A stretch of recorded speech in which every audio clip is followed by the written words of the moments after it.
नमस्कार दोस्तों। कल शिक्षक दिवस था एवं आज गणेश विसर्जन है। आइए गणेश जी के जीवन से क्या शिक्षा मिलती है यह कुछ चंद शब्दों में सुनते हैं।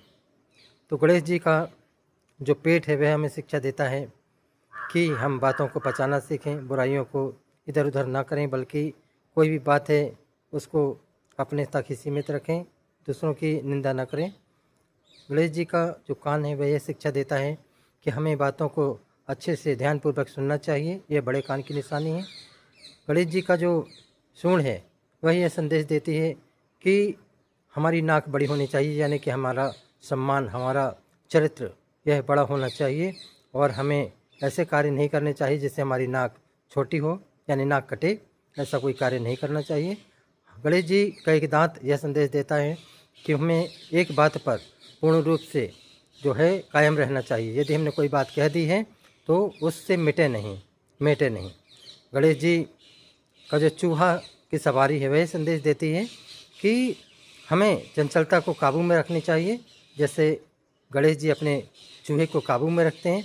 गणेश जी की छोटी आँख ये संदेश देती है कि हमें सभी तरह से अपनी आँखों को कंट्रोल में रखना चाहिए, जिससे कि हमारी आँखें यहाँ वहाँ ना भटकें और माताओं बहनों को सभी को एक दृष्टि से देखें, जिससे कि मन में पवित्रता का ही भाव हो, गलत निगाह ना पड़े। यह छोटी आँख संदेश देती है। गणेश जी का पूरा शरीर कुछ न कुछ संदेश देता है।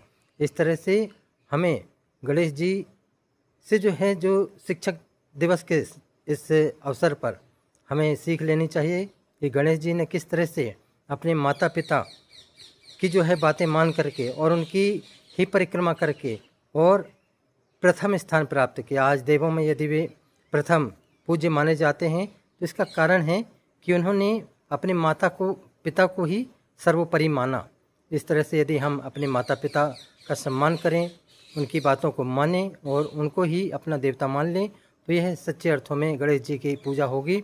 और गणेश जी का जीवन पूरा का पूरा इस तरह का है कि हमें इतनी प्रेरणा देता है, उनकी बनावट ही हमें जब इतनी प्रेरणा दे रही है, तो उनके जो एक एक एक्टिविटी है वो हमें कितना प्रेरणादायक है हमारे लिए, इस बात को हमें समझना चाहिए। और गणेश जी के विसर्जन के शुभ अवसर पर आप सभी को बहुत बहुत शुभकामनाएं एवं बधाई। आप लोग इसी तरह से मिल करके रहें और अपने जीवन में प्रेम एवं सौहार्द बनाए रखें।